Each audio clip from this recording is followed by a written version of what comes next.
We all know Formula One, a globalized championship marketed as the peak of motorsport, with the fastest and most technologically advanced racing cars on Earth. But there were times where Formula One was much simpler. A Formula One car could be either this or this. And if IndyCar has taught us something, it's that you can replicate Formula One at a much smaller budget. But how small can this budget get? Well, Soviet Russia small. This is the time the Soviet Union had their own Formula One championship, the story of Formula Easter.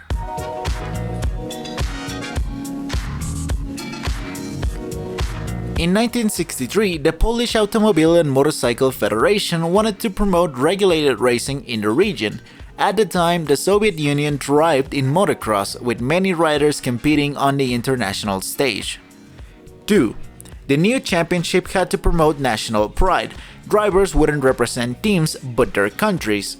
Think A1GP but Soviet, and in 1963. 3. The cars couldn't be expensive, so everyone raced with Formula Junior cars. And what's a Formula Junior car? Well, according to Polish Wikipedia... hold up, give me 1 second. Yes. A 3-cylinder engine from a road car you could find in the streets of East Germany or the Siberian tundra. Pretty easy task. For the record, Formula One engines at the time were mostly V8s, purpose-built for racing. So yeah, don't expect any impressive lap times from these cars.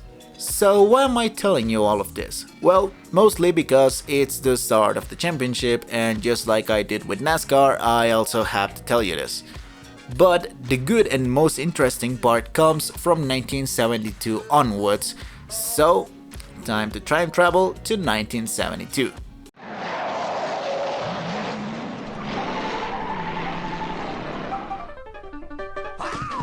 So it's 1972. Richard Petty wins his 4th Winston Cup, Mark Donohue wins the Indy 500, and Emerson Fittipaldi wins his first F1 title with Lotus. But what was happening in the Eastern Bloc?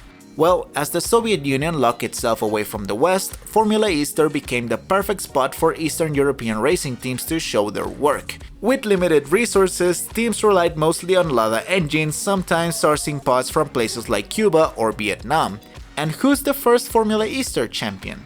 Heinz Melkus, essentially the Fangio of the Soviet Union. By this point, he had already won 5 championships dating back to Formula Junior, making this his final title in Formula Easter.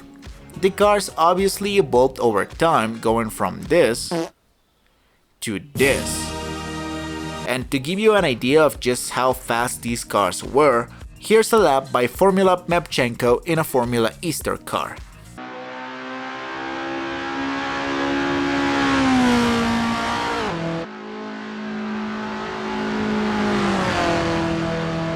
Well, it's safe to say these cars were not the fastest.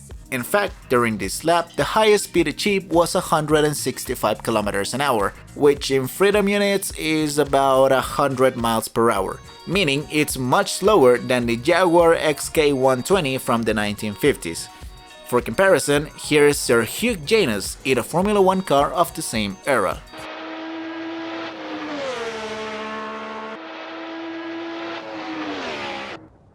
As you can tell, it's so fast that even Sir Hugh Janus couldn't keep up in comparison and lost control of the car. The fastest speed achieved was 265 km an hour, a difference of about 100 km around Brno, one of the circuits of the calendar. And speaking of circuits, alongside Brno you had the Circuit of Most, Stramberg, Strahov, Sachsenring, Minsk, Kiev, Krakow, and even the Hungaroring, alongside many more that I'm not even gonna try to pronounce because I've already butchered enough names in this video. But the one that surprises me the most is this circuit right here in Germany, the Dresden Autobahn circuit. Look at this madness, it's 5 kilometers long, and I genuinely don't even understand which direction you're supposed to go. This looks like Monza and Abus on crack, and I fucking love it. And now here's the fun part.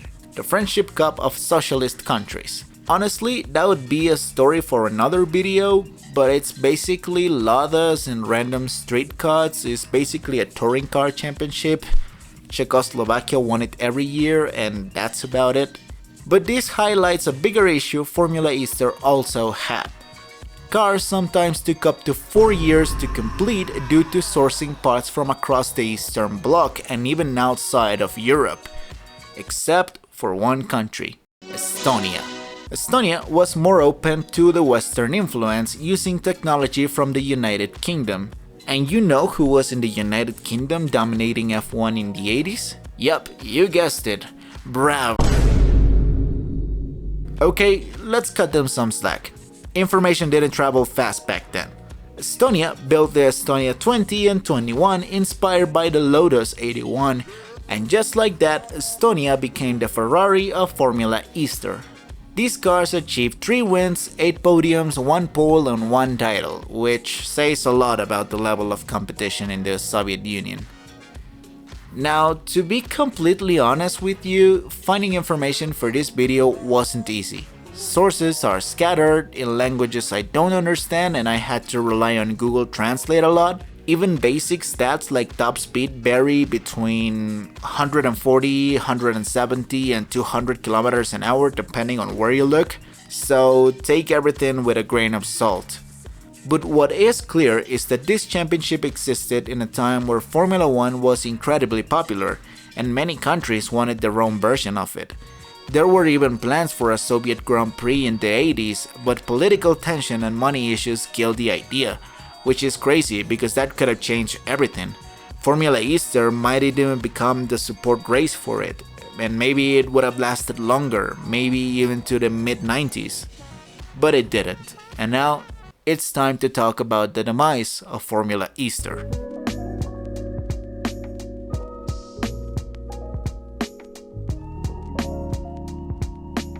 Formula Easter didn't last beyond 1990, mainly because of the dissolution of the Soviet Union, but in its final years it became Formula Mondial, based on the Formula Atlantic and Formula Pacific regulations, meaning Formula 3 level cars instead of Formula 4. And yes, they were faster but also more expensive, and that couldn't have come at a worse time. Estonia was still dominant with updated Estonia 21 models, while other countries like Czechoslovakia and the Soviet Union started picking up more wins. They also opened the championship to Western countries for the first time to try and save it, but it didn't work. The economic crisis of the Soviet Union during this time was way too strong to handle.